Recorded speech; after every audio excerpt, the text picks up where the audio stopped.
Assalamualaikum warahmatullahi wabarakatuh. Perkenalkan, nama saya Rizka Kurot Ta'ani dengan NIM T2018-1188 dari Program Studi Pendidikan Agama Islam Fakultas Tarbiyah dan Ilmu Keguruan Institut Agama Islam Negeri Jember. Di sini saya akan membahas dan mengulas sedikit tentang implementasi dan tahapan pembelajaran fikih di madrasah. Sebelum masuk pada implementasi dan tahapan pembelajaran fikih di madrasah, sebelumnya di sini ada 4 poin atau 4 pokok yang nantinya saya akan bahas di dalamnya. Yang pertama yaitu ada ruang lingkup pembelajaran fikih di madrasah. Yang kedua yaitu faktor-faktor yang dapat mempengaruhi pembelajaran fikih di madrasah. Yang ketiga, tahapan pembelajaran fikih di madrasah. Dan yang terakhir adalah implementasi pembelajaran fikih di madrasah. Kita bahas yang pertama, yaitu ruang lingkup pembelajaran fikih di madrasah. Sebelum mengarah pada ruang lingkup pembelajaran fikih di madrasah, di sini saya akan mengenalkan apa itu fikih. Fikih berasal dari kata faqiha yafqahu fiqhan, yang artinya mengerti atau paham. Banyak orang yang beranggapan ini arti kata mengerti dan arti kata memahami ini memiliki arti yang sama. Sebenarnya realitanya arti kata mengerti dan memahami ini memiliki arti yang berbeda. Mengerti sendiri adalah segala sesuatu yang dapat ditangkap oleh pikiran dan terjadi di otak dan di bawah alam sadar manusia mengenai suatu penjelasan agar seseorang tersebut bagaimana menerima penjelasan tersebut dapat diterima dan dicerna oleh otak. Sedangkan memahami sendiri adalah sesuatu yang dapat ditangkap oleh pikiran lalu mengembangkan olah pikirannya mengenai sesuatu yang ditangkap tersebut dengan menggunakan rasa atau perasaan. Jadi dari penjelasan tersebut sudah pasti arti kata mengerti dan memahami ini memiliki arti dan makna yang berbeda. Sehingga Ibnu Qayyim sendiri ini mengartikan arti fikih itu adalah paham atau memahami. Karena memahami sendiri ini sudah tentu mengerti, kalau mengerti belum tentu memahami. Fikih itu sendiri adalah suatu ilmu yang mengajarkan tentang ajaran-ajaran Islam yang berkaitan dengan permasalahan agama, muamalah, dan mengajarkan bagaimana cara hubungan manusia dengan Allah Subhanahu wa taala, hubungan manusia dengan manusia yang lainnya, dan hubungan manusia dengan alam. Dan serta fikih ini dapat dilaksanakan dan dipraktikkan dalam kehidupan sehari-hari, sehingga tidak salah fikih ini dijadikan suatu mata pelajaran dalam pendidikan agama termasuk madrasah. Lalu apa saja ruang lingkup mata pelajaran fikih di madrasah? Di sini terjadi pada tingkatan yang berbeda. Yang pertama yaitu ruang lingkup mata pelajaran fikih di madrasah ibtidaiyah. Yang kedua yaitu ruang lingkup mata pelajaran fikih di madrasah sanawiyah. Dan yang ketiga yaitu ruang lingkup mata pelajaran fikih di madrasah aliyah. Sedangkan ilmu fikih sendiri terbagi menjadi 2 permasalahan, yaitu permasalahan ibadah dan permasalahan muamalah. Kita bahas yang pertama, ruang lingkup mata pelajaran di madrasah ibtidaiyah yang berkaitan dengan fikih ibadah, yaitu ada toharo, sholat, puasa, zakat, haji. Lalu untuk yang bagian fikih muamalah ada makanan yang halal dan haram, haitan, kurban, jual beli, dan pinjam meminjam. Lalu ruang lingkup mata pelajaran pada jenjang madrasah sanawiyah yang fikih ibadah ada toharo, fardu, sunnah, sujud, azan, iqomah, dan doa setelah sholat, puasa, zakat, haji, umroh, kurban, dan pengurusan jenazah. Lalu yang fikih muamalah ini ada jual beli, qirot, riba, pinjam meminjam, utang piutang, dan gadai. Dan ruang lingkup mata pelajaran pada jenjang madrasah aliyah yang fikih ibadah ada ketentuan dan tata cara sholat, toharo, puasa, zakat, haji, dan pengurusan jenazah. Lalu yang fikih muamalah ada ketentuan dan hukum kepemilikan dalam Islam, sulhu, daman, kafalah, riba, bank, asuransi, dan tabungan. ruang lingkup mata pelajaran pada tingkatan madrasah tersebut memiliki porsi dan mata pelajaran yang berbeda, karena hal tersebut berkaitan dan menentukan porsi dan kebutuhan masing-masing peserta didik. Mana mungkin mata pelajaran madrasah ibtidaiyah ini diajarkan pada jenjang madrasah aliyah, begitupun sebaliknya. Jadi dapat disimpulkan dari penjelasan di atas bahwa ruang lingkup pembelajaran fikih ini tidak terlepas dari arti fikih itu sendiri, yaitu suatu ilmu yang mengajarkan tentang ajaran Islam yang berkaitan dengan permasalahan ibadah dan muamalah, serta bagaimana cara hubungan manusia dengan Allah Subhanahu wa taala, manusia dengan manusia yang lainnya, dan manusia dengan alam. Lalu untuk ruang lingkup mata pelajaran fikih di madrasah ini terjadi pada tingkatan madrasah yang berbeda. Hal tersebut karena disesuaikan dan ditentukan untuk porsi dan kebutuhan peserta didik masing-masing. Lalu poin yang kedua yaitu faktor-faktor yang dapat mempengaruhi proses pelaksanaan pembelajaran fikih di madrasah. Di sini dalam proses pelaksanaan pembelajaran ada 4 faktor, yaitu yang pertama guru, yang kedua peserta didik, yang ketiga lingkungan, dan yang keempat sarana dan prasarana. Kita bahas yang pertama terlebih dahulu, yaitu faktor guru. Keberadaan seorang guru atau seorang pendidik ini sangat diperlukan dalam proses belajar mengajar, karena guru sendiri adalah sebagai arahan atau petunjuk ketika peserta didik mengalami kesulitan, mengalami ada sesuatu yang tidak diketahui, tidak dipahami. Guru juga sebagai fasilitator, motivator, dan evaluator. Lalu bagaimana dalam pembelajaran fikih sendiri? Dalam pembelajaran fikih, guru tidak hanya berperan dalam menyampaikan materi saja, tetapi menyampaikan makna dari materi yang disampaikan. Karena mengingat fikih ini banyak praktiknya daripada teorinya, sehingga faktor guru ini menjadi peran utama dalam menunjang keberhasilan proses pelaksanaan pembelajaran fikih di madrasah. Lalu faktor yang kedua yaitu peserta didik. Bagaimana proses belajar mengajar ini berjalan jika hanya ada pendidiknya saja? Pendidik juga membutuhkan keberadaan seorang peserta didik. Begitupun sebaliknya, peserta didik juga butuh keberadaan seorang pendidik. Lalu apa yang dibutuhkan dalam jiwa atau diri peserta didik tersebut, yaitu minat dan motivasinya.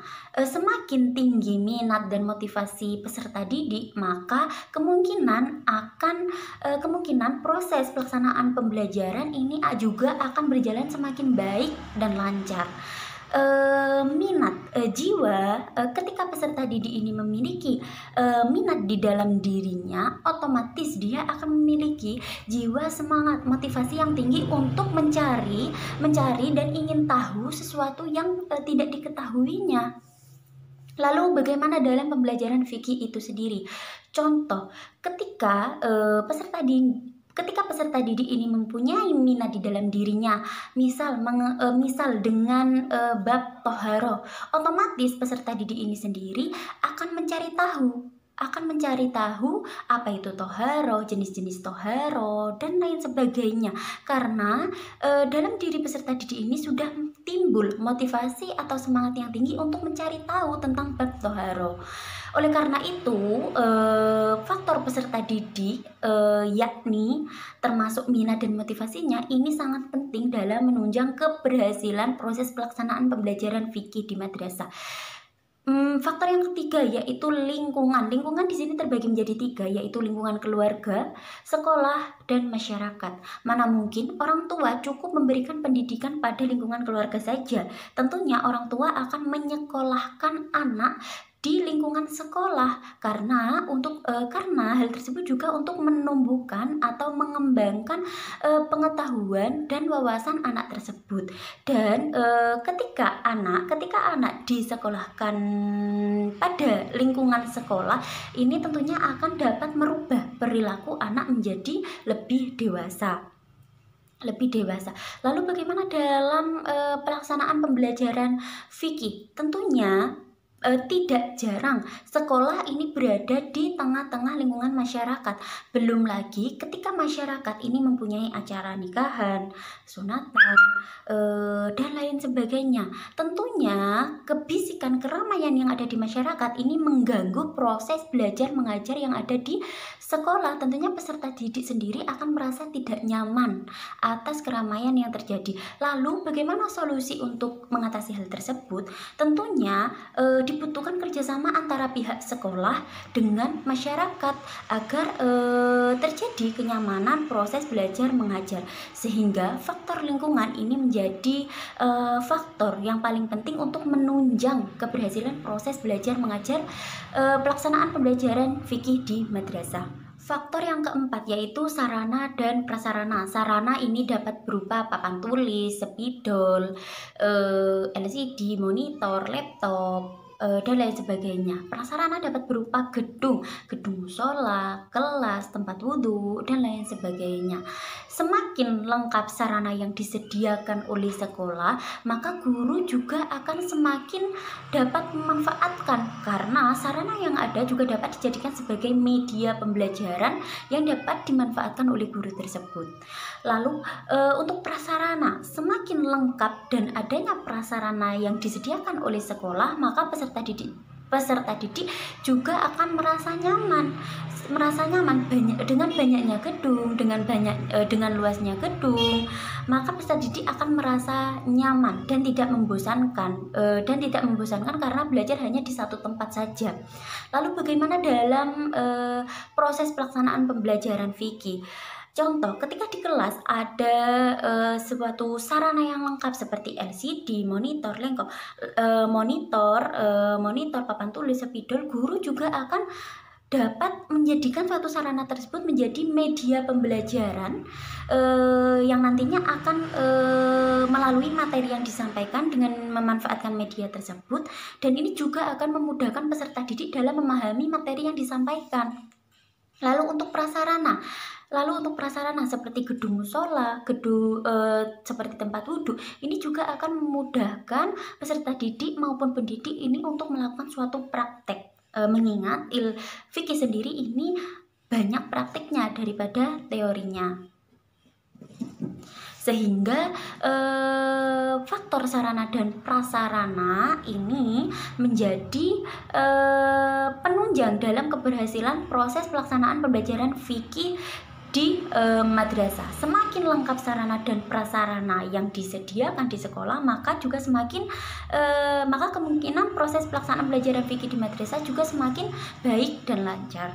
Poin yang ketiga yaitu tahapan pembelajaran fikih di madrasah. Mayoritas tahapan pembelajaran ini terjadi melalui 3 tahapan, yakni yang pertama tahapan persiapan, yang kedua tahap pelaksanaan, dan yang ketiga tahap penutup. Yang pertama, tahap persiapan. Tahap persiapan ini adalah guru mempersiapkan perangkat pembelajaran dalam bentuk tertulis seperti menyiapkan kalender pendidikan, terus rincian pekan efektif, program tahunan, program semester, silabus, dan RPP. Ini semua adalah persiapan dalam bentuk tertulis, dan persiapan dalam bentuk tertulis ini dapat dijadikan oleh guru ini sebagai acuan atau pedoman saat proses pelaksanaan pembelajaran. Lalu bentuk tahap persiapan secara langsung ketika ada di kelas, yaitu guru biasanya membuka dengan salam, lalu berdoa sebelum belajar,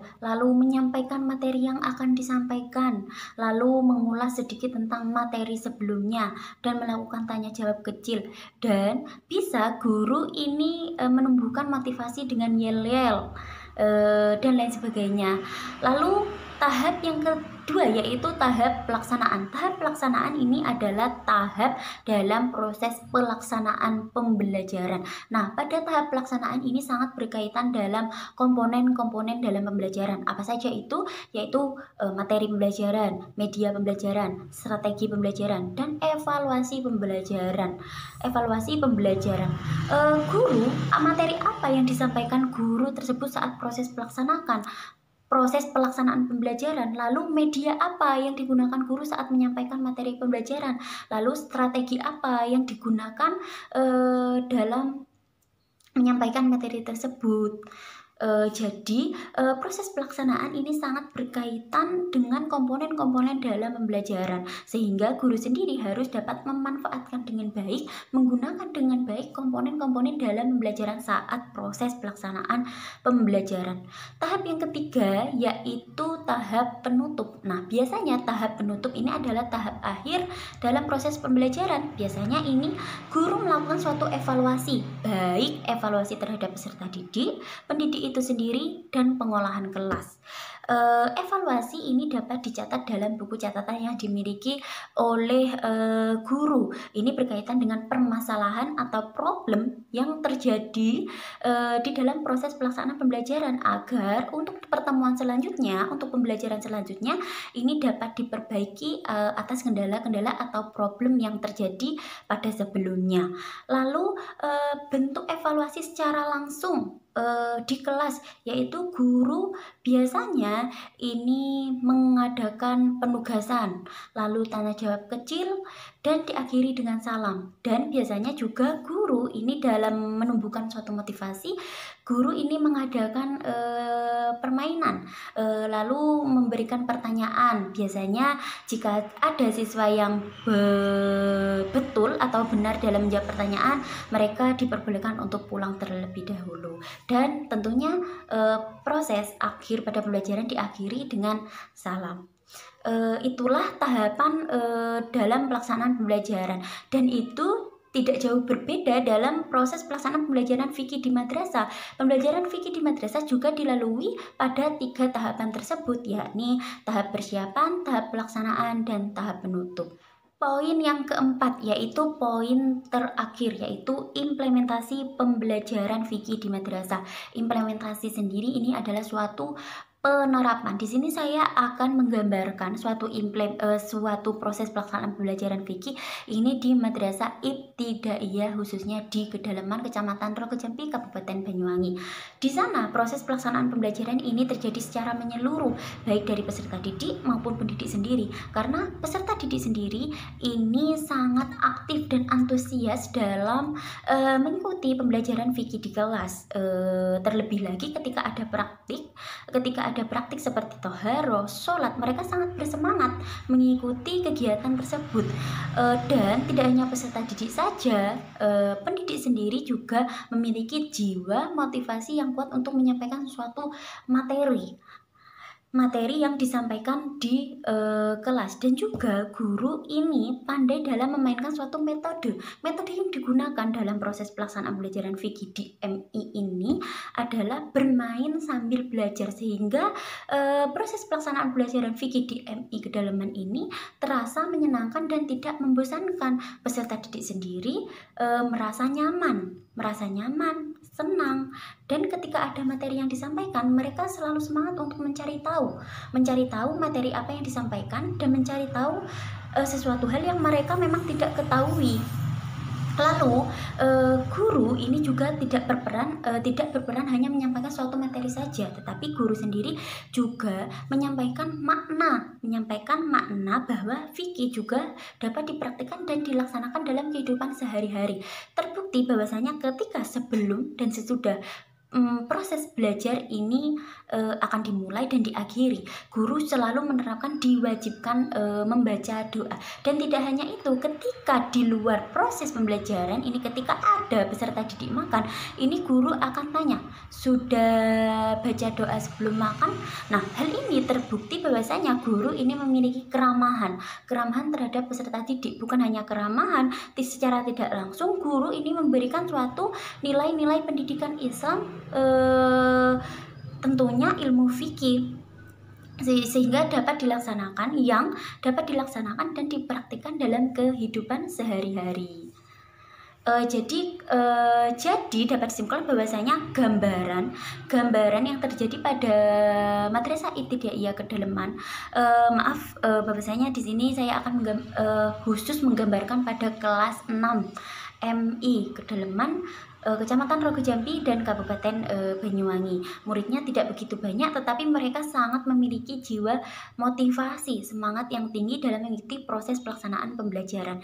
Jadi gambaran proses pelaksanaan pembelajaran fikih di MI kedalaman ini terjadi secara menyeluruh, baik itu peserta didik maupun pendidiknya itu sendiri, dan dapat menghubungkan dan menggunakan metode yang ada sehingga suasana atau kondisi proses belajar mengajar terjadi secara menyenangkan. Itulah dari 4 poin dalam implementasi dan tahapan pembelajaran fikih. Semoga ilmu yang saya bagikan dapat bermanfaat bagi kalian semua. Sekian dari saya, kurang lebihnya mohon maaf. Terima kasih. Wassalamualaikum warahmatullahi wabarakatuh.